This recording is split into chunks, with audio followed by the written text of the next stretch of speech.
በ30 ዓመት ታሪክ ነው ይታረማሉ የተባለው። ሄደን ባርበር አስጠጉን አስገቡን ትንሽ ኮሪደር ስጠን ምናምን የምንለው ነገር እኮ ወይ ሌላ ሀገር ላይ ልንል እንችላለን። ይሄን ጥያቄ አሰብ ላይ ግን እንደዚህ አይነት ጥያቄ ቀይ ባህር ጉዳይና በአሰብ ጉዳይ የምትደራደርበት አማራጭ የለም፣ ዝግ ነው ብለዋል። ይሄን ነገር ተቀብለው የሻዕቢያ ሚዲያዎች ዛሬና ትናንትና ኢትዮጵያ የባህር በር አጀንዳ ለሚሊዮን ዓመታት አይኖራትም። ስለዚህ አብረን እንስራ አብረን እንልማ የሚባለው ነገርማ መጀመሪያ መንገድ ነው የዘጋው እኮ ሻዕቢያ መሆኑን እኮ ሄዶ ነጋሪማ አያስፈልገውም። ገብቶሃል አይደል? ስለዚህ ይሄንን የኛ ፍላጎት ያለው ምንድነው የተወሰደብንን ማስመለስ የሚለውን ነገር ከአሰብን በተመለከተ ወይም ደግሞ የቀይ ባህር አክሰስ ይገባኛል የምትለው ነገር ኢሉዥን ነው ብለዋል የግብፅ ተወካይ። በጣም የሚያስገርም ማለት እኛ እና ኤርትራ ያለንን ሰጣ ገባ አንድ ሶስተኛ ሀገር ኢሉዥን ሲል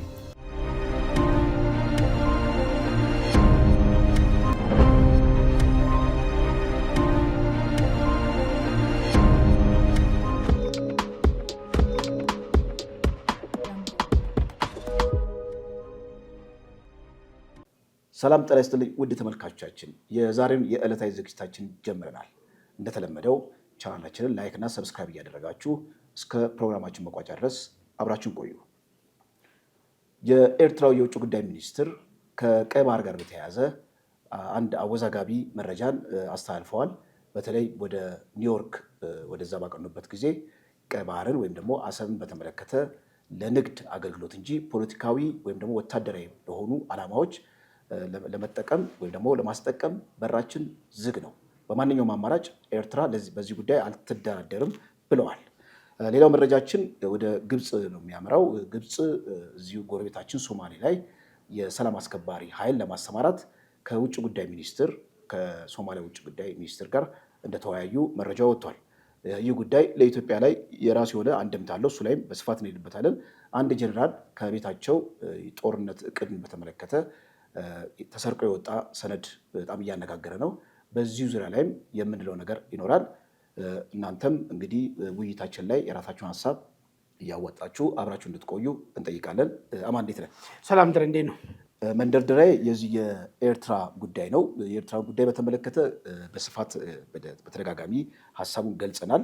አሁን ትኩስ ሆኖ የወጣው መረጃ ከተባበሩት መንግስታት አንቶኒዮ ጉተሬስ ከተባበሩት መንግስታት ዋና ጸሐፊ አንቶኒዮ ጉተሬስ ጋር ትናንትና እኚህ የኤርትራው የውጭ ጉዳይ ሚኒስትር ኦስማን ሳልህ ተወያይተዋል እና እዛ ውይይታቸው ላይ ለእኛ ለውይይትም ግብዓት የሚሆን ነገር በጣም ወሳኝ ነጥቦችን አንስተዋል። ምን ብለዋል? በባህር በር ሽፋን ጦርነት እየተጎሰመብን ነው እና ኤርትራ ይህንን ጉዳይ መቼም ቢሆን የማትቀበለው ነገር ነው። ኤርትራ ለሌላ ለሶስተኛ ሀገር ማለት ነው ወደቧን ወታደራዊ ጉዳዮች ወይም ደግሞ ለባህር ኃይል ቤዝ አሰጥም። በማንኛውም ቅጽበት ይህን ዓለም አቀፍ ሕግን ታሳቢም አድርገን እንዲሁም ደግሞ የሀገራችን ሉዓላዊነት ታሳቢ አድርገን ይህን ነገር አንፈቅድም። ምናልባት ለንግድ አገልግሎት ይህን ነገር ልንፈቅድ እንችላለን ብለዋል። ከዚህ ጋር ተያይዞ የተባበሩት መንግስታት ዋና ጸሐፊ አንቶኒዮ ጉተሬዝ ምን ብለዋል? በእርግጥ በተባበሩት መንግስታት ቻርተር ላይ ቴሪቶሪያል ኢንቴግሪቲ የግዛት አንድነትና ሉዓላዊነትን በተመለከተ ጥብቅ የሆነ ህግ አለ ወይም ደግሞ የተቀመጠች እንትን ላይ ፕሪያምብሉ ላይ ተቀምጧል። ሀገራት ሉዓላዊነት የማይገረሰስ ፍጹም የሆነ ህላዊ ያለው ብሎ የተቀመጠ ነገር አለና ይህንን በተመለከተ የኤርትራ ሉዓላዊነት ምንድን ነው እንዳይገረሰስ እኛም የበኩላችንን ድጋፍ እናደርጋለን ብለዋል። ከዚህ ጋር ተያይዞ እንግዲህ የኤርትራው የውጭ ጉዳይ ሚኒስትር ኒውዮርክ ላይ በነበራቸው ስብሰባ በሁለትዮሽ ስምምነት ላይ ምንድነው ውይይት ላይ እንደተናገሩት ኤርትራ በአሰብን ተታኮ ወይም ደግሞ ከቀይ ባህር ጋር በተያያዘ ኢትዮጵያ የጦርነት ነጋሪት እየጎሰመችብኝ ነው ብለዋል። ኢትዮጵያ ባይሉም ቃል በቃል ያው ኢትዮጵያን ማለታቸው እንደሆነ በአንድምታ መዘት አወጣዋል። ይሄ ነገር ምናልባት እኔ አሁን እየተገነዘብክ ያለሁት ምናልባት ከተባበሩት መንግስታት ዋና ጸሐፊ እንዲሁም ከሌሎች ባለስልጣናት ጋር የሁለትዮሽ ስምምነት ውይይት እያደረጉ ነው የኤርትራ ባለስልጣናት። ከቀናት በፊት ደግሞ ራሱ እዚህ ኢትዮጵያ ውስጥ መቀመጫቸውን ያደረጉ የኤርትራ ዲፕሎማት ለሚሊዮን ዓመታት ኤርትራ በቀይ ባህር ጉዳይና በአሰብ ጉዳይ የምትደራደርበት አማራጭ የለም፣ ዝግ ነው ብለዋል። ይህን ነገር ተቀብለው የሻዕቢያ ሚዲያዎች ዛሬና ትናንትና ኢትዮጵያ የባህር በር አጀንዳ ለሚሊዮን ዓመታት አይኖራትም ብለዋል። እንዲሁም እንደ መሳለቅም ነገር ነው ያደረጉት። ስለዚህ የዲፕሎማሲው ሩጫ ተጀምሯል በሻዕቢያው ወገን ወይም በኢሳያስ ወገን። በእኛ ሀገር ግን በእኛ ሀገር መንግስት ወይም ደግሞ በፌዴራል መንግስቱ በማዕከላዊ መንግስቱ ይህንን በተመለከተ ግብረ መልስ የለም። በጣም የሳሳ ነው።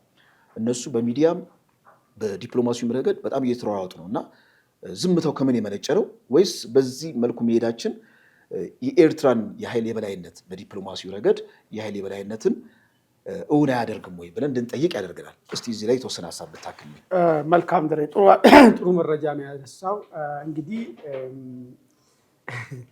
አሁን በደንብ ነገሩ ይፋ የወጣል ነገር ይመስለኛል። በኤርትራው ውጭ ጉዳይ ሚኒስቴር በኩል የቀረበው ኤርትራ ያላትን ሁለቱን ወደቦች ፖርቶች በምንም አይነት ሁኔታ ለውትድርናና ለፖለቲካ እንደዚህ ለወታደራዊ ቤዝ አገልግሎት አይሰጥም ለሌላ አገር የሚል ነገር ነው ያነሱት። ይሄ አሻሚ ነገር ነው። ባይዘው ቀኔው ሰፈታው ኢትዮጵያ አሻሚ ነገር ነው ይሄ። አንደኛ እነ ኢራን ወደዚህ ቀጠና መጥቶ ይከራያሉ የሚል ነገር የሚነሳ በተለያየ ጊዜ የሚነሳ ነገር አለ። ምናልባት ራሻም ብትሆን የፖርት ሱዳን ጉዳይ እልባት እንትን የማይል ከሆነ ልትከራይ ትችላለች ተብሎ ልትገመትም ይችላል። ስለዚህ በማንኛውም ሁኔታ ለወታደራዊ ቤዝ አትሰጥም ብሎ በአንድ ገጽ ይሄ ነው የሚያመላክተው ማለት ነው። ሌሎች እንትኖቹን ለወታደራዊ ቤዝ ስለዚህ እኛን እመኑን አይን ነገር ከናንተ ፍላጎት ውጪ የምንሄድ አይደለንም። ምናልባት ይቅርታ ላቋርጥ፣ ቆንጆ ሀሳብ ስላነሳልኝ ነው። ኢትዮጵያ ወይም የኢትዮጵያ ታሪካዊ ጠላት ልክ እዚህ አሰብ ላይ ወይም ደግሞ ምጽዋ ላይ የባህር ቤዝ ከያዙ ኢትዮጵያ አደጋ ውስጥ ትወድቃለች፣ የሉዓላዊነቷ ሁኔታ አደጋ ውስጥ ይወድቃል የሚል ስጋት አለና ይህን ስጋት አትስጉ አንሰጥም የሚል መልእክት ለማስተላለፍ ነው። እሱ ብቻ አይደለም። በተለይ ከእስራኤልና እዚህ ቀይ ባህር አካባቢ ላይ የአሜሪካን ብሔራዊ ጥቅም ከዚህ በፊት አስቀምጬ ነበር። ራይቫሎች እነዚህ ተፎካካሪ ሀገራቶች እንዲመጡ አትፈልግም፣ ቻይናንም ጨምሮ ማለት ነው። ስለዚህ የእስራኤል ደግሞ ስጋቷ ኢራንም እዚህ ቀይ ባህር አካባቢ ላይ ተጽዕኖ ፈጣሪ መሆን የሚችል ከሆነ ስጋቴ ነው ብላ ስለምታስብ አሳስባችሁ ለዚህ ለማንም አላደርግም ማለት ከናንተ ወገን ነኝ የሚል በአንድ በኩል ይሄ ለምንድን ነው ሻዕቢያዎች ይህንን ጉዳይ አሁን ያመጡት ነው አሁን ጫወታው ማለት ነው። ምንድን ነው ምናልባት አሜሪካኖችን ከዚህ በፊት በሁለት እግር ነው የሚቆሙት። በተለይ ፓለስቲንን በተመለከተ ምንድን ነው አገር ነው ብሎ እውቅና አይሰጡም። አይ እስራኤል የምታደርሰውን ነገር ደግሞ በጣም ያወግዙና ፓለስቲኖች ለነፃነት የሚታገሉ ሀገራቶች ናቸው የሚለውን ነገር ደግሞ በጣም ፕሮሞት ያደርጋሉ። ይሄ ምንድን ነው አሜሪካኖች ያን እስራኤል ኤርትራ ከኢትዮጵያ ስትገነጠል ተስፋ አድርጎ የነበሩት ይሄንን ፈንዳሜንታል ኢስላሚክ የሆነ ኃይሉ ቀይ ባህርን ዶሚኔት እንዳያደርግ ተባባሪያችን ትሆናለች የሚል ተስፋም ነበረ ማለት ነው። ኤርትራ ግን ያን ሚና በጉልህ አትጫወትም። ሄዳ አረብ ሊግ ሀገሮች ጋር ትለጠፋለች፣ ትመለስና በዚህ በኩል ደግሞ አይ ከናንተ ጋር ነኝ የሚለውን ነገር ማሳብን ታነሳለች። አሁን እቺ ሀሳብ ወደ ቴብል የመጣችው አሳስባችሁ ለማንም ኃይል አናከራይም አንሰጥም እንደዚህ አይነት ነገር የሚለውን ነገር ያመጡበት ምክንያታቸው እኛ ኢትዮጵያና ኤርትራ መካከል ያለው ሀሳብ አሁን ፍንትው ብሎ ወጥቷል። ባህር በር አከራዩን ወይ ደግሞ ወታደራዊ ቤዝ ስጡን አትስጡን ምናምን አይደለም። የኢትዮጵያ ጥያቄ ክሊርሊ የዛሬ 30 ምናምን ዓመታት በወረራ ያዛችሁትን አሰብን ለቃችሁ ውጡ መሬቴ ነው የሚለውን ነገር ነው ጥያቄ ማለት ነው። ይህንን ስንገፋ ግን የደገፉን ብዙ ሀገራቶች አሉ። ራሳቸው ከዚህ በፊት እነዚህ ሰዎች የሚናገሩት ነገር ኮንሲስታንሲ የለውም ብዬ ያነሳው ነገር ነበረ። ፕሬዝዳንት ኢሳያስ ከዚህ ጀርባ እስራኤል አለች፣ ከዚህ ጀርባ ፈረንሳይ አለች፣ ከዚህ ጀርባ አሜሪካ አለች ሲሉ ሲከሱ ነበሩ። ስለዚህ ይህ ክሳቸው እውነት ከሆነ ኢትዮጵያ ወደ ቀይ ባህር እንድትመለስ እነዚህ ሀገራቶች በቀጥታም ሆነ በተዘዋዋሪ ኢንዶርስ የሚያደርጉ ከሆነ ማለት ነው። አሁን ምንድነው መጣ ማለት ነው። ኦኬ እናንተ እኛም በጠላትነት ፈርጃችኋል። በተለይ ከአረብ ሊግና እነዚህ አደገኛ ጽንፈኛ የሆኑ ባህር ላይ ወንበዴዎች እንደና አውቲ አይት እንደና አልሸባብ አይነት ነገር ከኢራን ጋር ጥሩ ግንኙነት እንዳለ አድርጋችሁ ቆጥሯችኋል።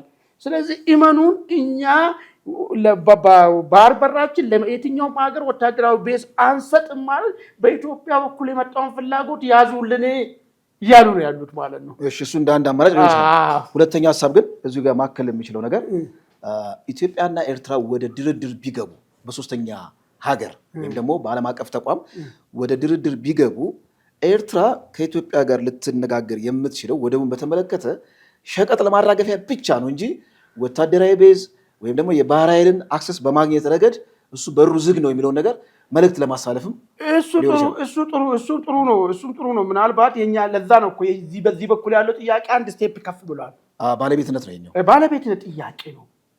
ይሄ እኮ ክሊርሊ እኮ ጠቅላይ ሚኒስቴሩ እኮ ተናገሩት እኮ በ30 ዓመት ታሪክ ነው ይታረማሉ የተባለው። ሄደን ባህር በር አስጠጉን አስገቡን ትንሽ ኮሪደር ስጠን ምናምን የምንለው ነገር እኮ ወይ ሌላ ሀገር ላይ ልንል እንችላለን። ይሄን ጥያቄ አሰብ ላይ ግን እንደዚህ አይነት ጥያቄያችን ማወቅ የመከላከያውም መግለጫ ያው በቅርብ መከላከያውም መግለጫ እሱን አይደለም የሚያመላክተው። እሱም ምንድነው በዚህ ጋር ተያይዞ ለሚፈጠረው ትክክለኛ አይደለም ብሎ የሚያስቡ ሰዎች ራሳቸው ባንዳዎች ናቸው የሚለውን ነገር ነው። ቀይ ባህር ወይም ሞት ነው እንሰዋለን የሚል ነገር ነው አይደል እንደመጣው ማለት ነው። በዚህ በኩል በህዝቡ በኩልም ያለው ስሜት ይሄ ነው። አሰብን ሄደን እንድትከራይለት አይደለም ህዝቡ እየጠየቀ ያለ ገብቷል። አሰብን ሄደን እንድትከራይለት አይደለም። አሰብ ላይ ከዚህ በፊት የነበረውን የባህር ኃይል እንዲኖረን ነው። አሰብ ላይ የማጣሪያን ነዳጅ ማጣሪያ እንዲኖረን ነው። አሰብ ላይ የፈለግነውን ሸቀጥ አስገብተን የፈለግነውን እንድናስወጣ እኛ በባለቤትነት የምናስተዳድረውን ግዛት ነው። ይሄ ነው ተጠየቅ ያለው። ስለዚህ አሁን እሳቸው ያነሱት ነገር ጅብ ከሄደ ኃይል ነገር የሚባል አለ። እሱ ተው የለም። እሱ መቼ መበረታ ቃል የነበረው ልክ ሁለቱ መንግስታት አንድ ላይ ሆኖ መንገዱን መጥረግና አብረና ለማለት የሚባል ያኔ በፍቅር ዘመን ማለት ነው ተነስቶ ነበር። ባይዞ ዊን በሆነ መንገድ ነበር ያውቃሉ እኮ አንቶኒዮ ጉተሬዝ እኮ ኢትዮጵያ በምን ደረጃ እንደሄደችው እዛ ጋር ያለው ሪፋይነሪ ማለት ነው እኮ ዩኤን እኔ በጀት አደርግላችኋለሁ መልሶ ይታደስ እናንተን ይባል ሲባል ሻዕቢያ መንግስት አይደል እንዴ እምቢ ያለው? ስለዚህ አብረን እንስራ አብረን እንልማ የሚባለው ነገርማ መጀመሪያ መንገዱ የዘጋው እኮ ሻዕቢያ መሆኑን እኮ ሄዶ ነጋሪም አያስፈልገውም።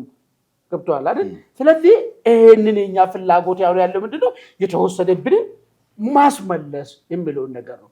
በጣም ጥሩ ጥያቄ ቀጥላ ያስደልኛል። ይሄን መጀመሪያ ላይ አንሳብዬ ነው። ሁለተኛ ሻዕቢያ በጣም እየተሯሯጠ ነው ውጭ ሀገር ላይ ዲፕሎማሲውን ስራ። እዚህ ግን የሆነ መቀዛቀዝ ነገር አለ። እግር በእግር መልስ እየተሰጠ አይደለም። እየተመራን ያለን ነገር ይመስላል ዲፕሎማሲው የሚል ጥያቄ አንስተሃልና ይሄ የሆነ የራሱ ተጽዕኖ አይኖረውም ወይ የሚል ጥያቄ። ስለዚህ በዲፕሎማሲው እየተመራን ነው ምንድነው ነገሩ ለምብሎ ነገር ሁለቱ ሀገራት የተለያየ ስትራቴጂ ነው ያላቸው። እኛ እንድንረሳ እና አርከበ ቁባይ ይሄን ነገር ማንሳት ኃጢአት ነው ሲሉ ነበረው ዜጎች ነን እኛ። እነመለስ ሄዳችሁ እናንተ ተስፋፊዎች የሰው ባህር ልትይዙ ነው ወይ ሲሉ የነበረው ማህበረሰብ ነው። ግርታ ውስጥ የነበረ ማህበረሰብ ነው እኮ ባይዘው እኮ የራሴ ነው ብሎ እኮ አሰብ ራሱ ለመናገር ማለት ነው የሚያፍርና የስትናገር ከተሰማም እኮ የምትገረፍበት ዘመን እኮ ነበር እኮ። ትክክል።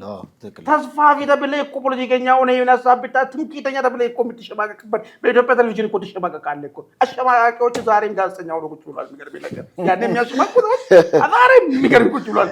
ባለስልጣን ይሆናሉ እና ይሄ ማህበረሰብ ነው። በእኛ በኩል ዘመቻው ከሀገር ውስጥ ነው የሚጀምረው። ማህበረሰቡን ማንቃት፣ የተሸማቀቀ አይምሮ ሪላክስ ማድረግ፣ ይሄ ማሳጂንግ ነው። አትሸማቀቁ፣ መንግስት ነው ይሄንን ካን የተደረገው ነገር ስህተት ነው እኛ እናርማለን የሚለው ነገር እኮ ባይዞ ማህበረሰቡ ራሱ አንዳንዱ እኮ ብላል ታውቃለህ። እኔ እኮ ስለገጠሙኝ ነው ጥሩ እኮ ይረዳሉ ብዬ የማስቡ የሰው ባህር አይደለ እንደኛ ለምንድን ነው በዲፕሎማሲ መንገድ ነው እንጂ መጠየቅ አለብን እንደዚህ መጠየቅ አለብን እንደና ብሎ የሚያስቡ ሁሉ አለ። የሚገርም ነገር ማለት ባለፈው 7 ዓመት ተሸማቆ አሰብ የኤርትራ እንደሆነ ከዛ ሰውየውን በጣም አዘንኩና ምን ባረገው ጥሩ ታውቃለህ ለማስረዳት ሞከርኩ ሊገባው አልቻለምና የዶክተር ያዕቆብን አሳብ የማን ነው የሚለው መጽሐፍ ገዝቼ ሰጠሁት። እንደ ክኒን ነው አዘዝኩለት። የሚገርም ነገር ማለት ነው አይወደትም እሱ መጽሐፍ እንዲነቃቃ ማለት ነው። ስለዚህ እኛ ማህበረሰባችንን ማነቃቃት ነው ያለብን። እዚህ ያለው መንግስታውን የያዘው ስትራቴጂ ማለት ነው። ሰራዊቱን በዚህ ጉዳይ ላይ ምንድነው አቋም ብለው ነው አሁን ሰራዊቱ እየወጣ መግለጫ እየሰጠ ያለው ነገር ማለት ነው። ሰፊው ህዝብ ግንዛቤ እንዲኖረው እኛም በበኩላችን ባለ ሚዲያ ስንሰራ የከረመው ስራ ይሄንን ነው። ቀጣይ የሚሆኑ ነገር ምንድነው ታውቃለህ? ወደ ህጉም እኛ ተከላካይ አይደለም እንትን ላይ ዓለም አቀፍ ላይ ማለት ነው። እኛ የሰውን ቦታ ወረን አልያዝንም። ቦታችን ካስመለስን በኋላ ከሳሽ ካለ ከከሳሽ ጋር መነጋገር ትችላለህ እዛ ቦታ ላይ ማለት ነው። ምንም ባልሆነበት አንተ የለም ሌላውማ የሰው ቦታ ወራ ስለያዘ እኮ ነው እኮ ሄዶ ስሙልኝ ይኸውና ልቀሙኝ ነው ምናምን የሚባልበት ምክንያት ማለት ነው። እኛ ምንም ብለን ምክንያት የለንም። ህግም ቢሆን የህግ ጉዳይ የምናነሳው ያኔ ነው ማለት ነው። ገዳ እሺ፣ አንድ አባባል አለ። አሁን ዓለም ላይ እውነት ስለያዝክ አይደለም የምታሸንፈው ስለ ጮክ ነው ይባላል።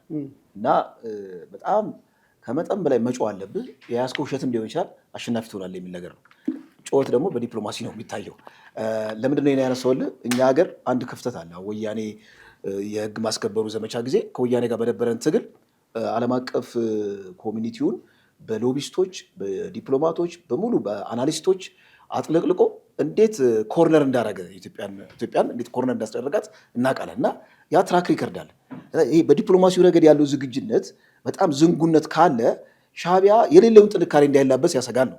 ሻዕቢያ የለውም፣ እውነት እኮ የለውም፣ ትክክል ነህ። ግን እውነት ስለያዝክ አይደለም የምታሸንፈው ነው። መጮህ አለብህ፣ በበቂ ሁኔታ መጮህ አለብህ። ያ ደግሞ በዲፕሎማሲው ረገድ ያለው እንትን ዝንጉነት በደንብ መታየት አለበት የሚል ነገር ነው። ጥሩ ነው። እኔ ሼር አደርጋለሁ እኮ ግን ጉዳዩ ምንድን ነው መሰለህ? አሁን የወያኔን እዚህ ጋር ማምጣት አለብን። ወያኔ እኮ በጨዋቱ ብቻ ልክ አይደለም። ፈረንጆቹም የራሳቸውን ትረስ ስለነበራቸው ነው። ዲሞክራቲኮች እኮ ከወያኔ በላይ ከወያኔ የሆኑ ሰዎች እኮ አሉበት እኮ። ይህንን ለዘመናት ሲገነባ የመጣ እዚህ ሀገር ውስጥ ያሉ አንጡራ ሀብትን አውጥተው ሰጧቸው ስልጣን ላይ በነበሯቸው ዘመንና ብዙ ነገር በብዙ ነገር ተገንብቶ የመጣ ነገር ነው ያ ነገር ማለት ነው። ስነኩባቸው በዛ ደረጃ የጮሁት ወያኔ ኢሊቶች ብቻ ወጥቶ እንደዛ የዲፕሎማሲ ስራ ስለሰሩ ብቻም አይደለም ማለት ነው። ነገር ግን የዛም መናቅም የለበትም።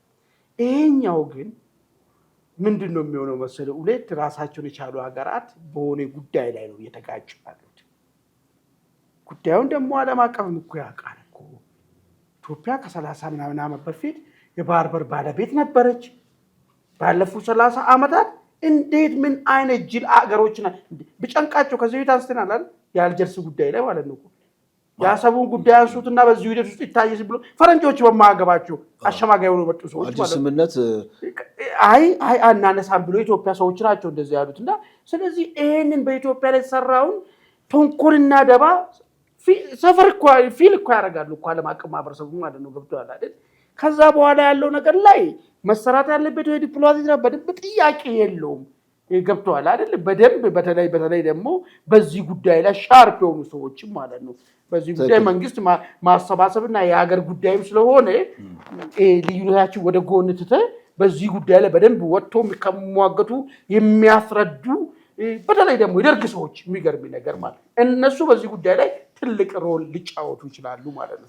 መልካም ነገር አንስታል። ያው እንግዲህ የኢትዮጵያ መንግስት ወይም ደግሞ ከዚህ ቀደም ስንመለከት አሁን መንግስታት የሚከተሉት የውጭ ጉዳይ ፖሊሲ አንዳንዱ ኒውትራል ነው፣ አንዳንዱ ደግሞ ነን አላይን ሙቭመንት ነበር አለ። ምንድነው ወደ ሁለቱም ያላጋደለ ሁለቱንም ባላንስ እያደረገ የሚሄድ አሁን ንጉሱ እንደው አሰብን ያነሰዋል። ንጉሥ ኃይለ ሥላሴ ኒውዮርክ ለጉብኝት ሄደው የሚፈልጉትን እርዳታ ባለማግኘታቸው ምክንያት ቀጥታ ወደ ሶቪየት ህብረት ነበር የሄዱት። ከሶቪየት ህብረት እርዳታ ተቀብለው የአሰብን እዛ ጋ ያለው ማጠማጠሪያ የገነቡት ከሶቪየት ህብረት ባገኙት እርዳታ ነው። ስለዚህ እርሳቸው ምን አድርጎ ሶቪየት ህብረትንም አሜሪካንም እንደ ጠቢያዋ ባላንስ አድርገው የሚሄድ ጉዳይ ነው እና አሁንም እኛ በዓለም ላይ ያለው የፖለቲካ አሳለፍ እንደምታውቀው መልቲፖላር ቢመስልም ብዝሃ ኃይል ቢመስልም እንደው በመምሰል ደረጃ ቢመስልም እነ ሩሲያንም እነ አሜሪካንም እንደ ጠባያቸው ሁለቱም ባላንስ አድርጎ የሚሄድ አንደኛው የዲፕሎማሲው አካሄድ ሊሆን ይችላል። ወደሚቀጥለው መረጃችን ሂድ መሰለኝ። አድማጭ ተመልካቾቻችን ቻናላችንን ላይክ እና ሰብስክራይብ እያደረጋችሁ እዚህ ሀሳብ ላይም አሁን የተወያየውን ሀሳብ በጣም ሴንሲቲቭ ሀሳብ ነው፣ ሀገራዊ ጉዳይ ነው፣ ሀገራዊ አጀንዳ ነው። የበኩላችሁን ሀሳብ እንድታዋጡ እንጠይቃቸዋለን። ወደሚቀጥለው መረጃ ሲሄድ እስቲ አጠር ያለ መረጃ ላስከትል ወደ ግብፅ ከመሄዴ በፊት። ይሄ መረጃ ምንድነው? ስማቸውም ትንሽ ከበድ ይላል። ገብረ አድሃና ገብረ ድላይ የሚባሉ ጀነራል ናቸው። በነገራችን ላይ የቲዲኤፍ ጀነራል ናቸው እና እኚህ ጀነራል ቤታቸው ተሰብሮ ምንድነው ሰነድ ተሰርቋል የሚል ነገር ነው። ሰነዱ ደግሞ እነዚህ ቲዲኤፍን የሚቃወሙ የቲፒኤፍ ፋይሎች እነሱ አካባቢ እንደደረሰና ሰነዱ ወታደራዊ ጀነራሉ በዛ ሰነድ ላይ በቅርብ የሚያካሂዱትን የጦርነት እቅድና ኦፕሬሽንን ያካተተ ነው በዚህ ምክንያት ቲፒኤልኤፍ ወይም ቲዲኤፍ መንደር ከፍተኛ ጫጫታ ተፈጥሯል። እንደውም በቅርቡ ስብሰባ ነበራቸው። እዛ ስብሰባ ላይ እነዚህ ማን ነው ጆን መዲድ ነው እሳቸው፣ ጀነራል ታደሰ እነዚህ ይህንን ወታደራዊ መረጃን የያዘ ሰነድ እንዴት በቀላሉ ተሰብሮ ይወሰዳል? ውስጣችን እንደውም ሌላ ኢንፊልትሬት የተደረገ ወይም ደግሞ ሰርጎ የገባ ባንዳ ሊኖር ይችላል። የዛ የቲዲኤፍ ፋይል የቲዲኤፍን የሚቃወመው የቲፒኤፍ ፋይል ሌላ ኃይል አለ ብለው እስከ መነጋገር ደርሰዋል። አይ ቲንክ ይሄ ነገር ተደጋገመ መሰለኝ። ከዚህ ቀደም የደብረ ጽዮን ላፕቶፕ ተሰርቋል የሚል ነገር ነበር። የደብረ ጽዮን ላፕቶፕ ላይ አጠቃላይ የቲዲኤፍ ኦፕሬሽን ፖለቲካሊ ሚሊተሪሊ እንዳለው በትግራይና በተቀረው የኢትዮጵያ ክፍል ላይ ሊያካሄዱ ያሰበውን ፖለቲካና ወታደራዊ ኦፕሬሽን የያዘ ነው እና ከፍተኛ ረብሻ ተፈጥሮ ነበር እና ተደጋገመ። ይሄ ነገር ስትመለከት እንደው ዝም ብሎ የውጭ ኃይል አይመስልም። እዛ ውስጣቸውም የቲዲኤፍ ወይም ደግሞ የደብረጽዮን አካሄድ የሚቃወም አንጃ አለ ነው። እንግዲህ አሁን ቲፒኤልኤፍ እንደምታውቀው 3-4 ቦታ ተከፋፍሏል። ከዛ ከተከፋፈለው ውስጥ ለማጥቂያ መጠቀም የሚችሉበትን አማራጭ እየተጠቀሙ ይመስለኛል። እንደውም በነገራችን ላይ ኢህአፓ እኮ የተመታው ይባላል። ኢህአፓ ሲመታ ከኢህአፓ ጋር የተጣሉ የሆኑ ቡድን ተፈጠረና ኢህአፓን ሰነድ ለደርግ አሳልፈው ሰጡ። ከዛ በኋላ ኢህአፓ ከፍተኛ የሆነ ምት ደረሰባት የሚል ነገር ነው እና ህወሓት ውስጥም እንደዚህ ነገር እየተፈጠረ ይመስለኛል። ሰነድ አውጥቶ የሚያስተላልፍ እሺ፣ ሀሳብ ንገረኝ። እሺ፣ አይ ጥሩ ጨርሻለሁ። እንግዲህ ህወሓት አዳዲስ ነገር ነው እያየን ያለ ነው። አዳዲስ ነገሩ ምንድን ነው ታውቃለህ? አሁን ይሄ ነገር የሚያመላክተው ማለት ነው የጠራ ቡድኖች አልተፈጠሩም። ቲፒኤፍ ውስጥም ያለው ኃይል ወደ ቲዲኤፍ ላለመምጣቱ መተማመኛ የለም ብዬ ነው ከዚህ እንደዚህ አስቀምጫለሁ። ሸዊት ቢትሆን ነው የተባለው አንድ የተያዘው አሁን ያዙት ቲዲኤፍ ውስጥ ያለውን ደግሞ ፍጹም የቲዲኤፍ ታማኝና አገልጋይ ነው ብለ የምታስብበት ነገር አተማማኝ ያለው ሳንጥቆ ተነስቶ ሲሄድ ያለው ቲፒኤፍ ማለት ነው። ቲዲኤፍ ወይ ህወሓት አመራሮችንን ብሎ የቀሩ ሰዎች የቲፒኤፍ አመራሮች ጋር አብሮ ላለመስራታቸው ምንም ዋስትና የለም። ምንድን ነው የሚያሳየው የሚለውን ነገር ምንድነው ታውቃለህ? ልዩነታቸው ማለት ነው በጣም በዋይት እንደ ብላክ የተሰመረ መስመር የለውም። ለምሳሌ ሰልፉ አልጠራም። ኢትዮጵያ መንግስትን በሚመነስጠር ነው የሚያዩት። ለምሳሌ የወልቃይት የራያ ምናምን የሚባለውን በምን መነስጠር ነው የሚያዩት? ለምሳሌ የሻዕቢያን ጉዳይ በምን መነስጠር ነው የሚያዩት? ጌታቸው ረዳ ራሱ እንዴት ነው የሚያዩት? ጌታቸው ረዳ እንዴት ነው የሚያዩት የሚለው ነገር ምንም ነገር የጠራ ነገር ስለሌለ ድብልቅልቁ የወጣ ነገር ውስጥ ገቡ ማለት ነው። አንድ ነገር ደግሞ አላቸው። ባለፈው 27 ዓመት የተካኑበት የሰው ፓርቲ ውስጥ ሰርጎ ገብቶ ፓርቲ ማፍረስ፣ እስከ ኤርትራ ድረስ ሰው ልኮ ሽምቅን ምንድነው የራሳቸውን የመረጃ ልኮ ማስገደል፣ ብዙ እንደዚህ አይነት ጥበብ ነበራቸው። አሁን ያ ጥበብ ሁለቱም ቦታ ተካፈለ። ቲፒኤፍ ጋር መደ ለዛ ነው እኮ የህወሓት ቢሮ ላይ እኮ ቲፒኤፍ ተብሎ ተጻፈበት እኮ የዱሮ እዚህ የሰው ፓርቲ ሰብሩና ዕቃ ይወስዱ ነበር። አሁን የራሱ የጀነራሉ እቅድ ተወሰደ። ገብተዋል አይደል? የለየ የሰለጠነ እዛም እዚህም ያለና አንድ ዱሮ ለእንደዚህ አይነት ነገር የሚጠቀሙበት የኢንተለጀንስ ስራ ሲያሰሩት አይደል? እዛም እዚህም ሆነና መያዣ መጨበጫ አጣ። እኔ የሚያሳስበኝ እሱ አይደለም። ጦርነቱ ፊዚካሊ በታችኛው ደረጃ ላይ አይሆንም። ፊት ለፊት ከላይኛው ሊመታቱ ይችላሉ። ላይኛው ማለት እንደ መሰለኝ አት ሃየር ፖዚሽን ያሉት ማለት ነው። አት ሃየር ፖዚሽን ያሉት ልካውን ሰብሮ ዕቃም ወስዱት ምናምን የሚያረጉት ጦርነቱ ምንድነው ሊሆን የሚችለው? ጀነራል ትላልቅ ፖለቲካ ኃላፊዎችን የፖለቲካ ሰዎችን ምናምን ነገር መገዳደል ይጀምራሉ ማለት ነው። ወደዛ ሁሉ ሊያመራ ይችላል። ወደዛ ሁሉ ሊያመራ ይችላል። አሁን በጦር ሜዳ ላይ ዝም ብለህ በጋንታና በክፍለ ጦር ተካፍለ ምናምን ነገር የምትዋጋ ብቻ አይመስልኝም። ለምን በጣም እያንዳንዳቸው ጋር ማን እንዳለ አይታወቅም። ሶ ሲምፕል። ዛሬ ተነስተ ከደብረ ጽዮን ቡድን ውስጥ ነበርክ ሰውዬ ተነስተ ወደ አቶ ጌታቸው ለመሄድ ወይ ደግሞ ቲፒኤፍ ጋር ሄደ አመራር ለመሆን እሱ ሲምፕል ገብቷል አይደል? ስለዚህ ማንኛውም ነገር ከዚህም ሊገዛ ይችላል ያኛውም ሊገዛ ይችላል ማለት ነው። እርስ በርስ መነጣጠቅ ነው። አዎ እሱ በዚህ አጋጣሚ አቶ ጌታቸው ረዳ አይ ቲንክ ወደ ዱባይ አምርተዋል አይደል? እዛ ላይ ከአንድ ፖድካስት ጋር ቃለመጠይቅ እያደረጉ ነበረ። ዛሬ አድርገዋል። ትኩስ ቃለመጠይቅ ነው። ትግራይ ከቀይ ባህርን በተመለከተ የትግራይ ራስን በራስ የመወሰን ስልጣንን በተመለከተ ቀለል ብለው በፖድካስት ላይ ቀለል ባለ አለባበስ ሀሳባቸውን ሲያንሸራሽሩ አይቻለሁ። የእርሳቸው ሀሳብና አሁን የአራት ህወሓቶች ተከፋፍለዋል። ከነሱ ጋር ያለው ግንኙነት ለየቀል ነው። ምናልባት እሳቸው ፕሮፐር ትግራይ ወይም ደግሞ ፖለቲካል ትግራይ እና ፕሮፐር ትግራይ ተብሎ ከሚከፋፈለው አንጻር ብዙ ነገር እንትን ብለው አንሸራሽረዋል። በሚቀጥለው ፕሮግራማችን በደንብ እንሄድበታለን። የአቶ ጌታቸው ረዳንም ቃለመጠይቅ ጥሩ ሀሳቦች እዛ ላይ የምናገኝ ከሆነ ማለት ነው። የመውጫችን አጀንዳ ምንድን ነው? ወደ እንግዲህ ግብፅ ብንልም ግብፅ ማለት ኢትዮጵያን ይመለከታል ቀጥታ። ባለፈው ዩኤን ላይ የግብፁ ተወካይ ኢትዮጵያ ጠባጫሪ ናት፣ ቀጠናው ላይ ትርምስ እየፈጠረች ነው፣ እዚህ ጋር የማይገባትን ወደብን በተመለከተ የባህር አክሰስ የተመለከተ ቅዠት እውን ለማድረግ እዚህም እዛም እየተወራጨች ነው። በራሳቸው ቋንቋ ነው ቅዠት ነው ያሉት። ኢሉዥን ነው። ኢትዮጵያ ከአሰብን በተመለከተ ወይም ደግሞ የቀይ ባህር አክሰስ ይገባኛል የምትለው ነገር ኢሉዥን ነው ብለዋል የግብፁ ተወካይ። በጣም የሚያስገርም ነው። ማለት እኛ እና ኤርትራ ያለንን ሰጣ ገባ አንድ ሶስተኛ ሀገር ኢሉዥን ሲል በጣም የሚያሳዝን ነው። ይሄ ተናግረዋል።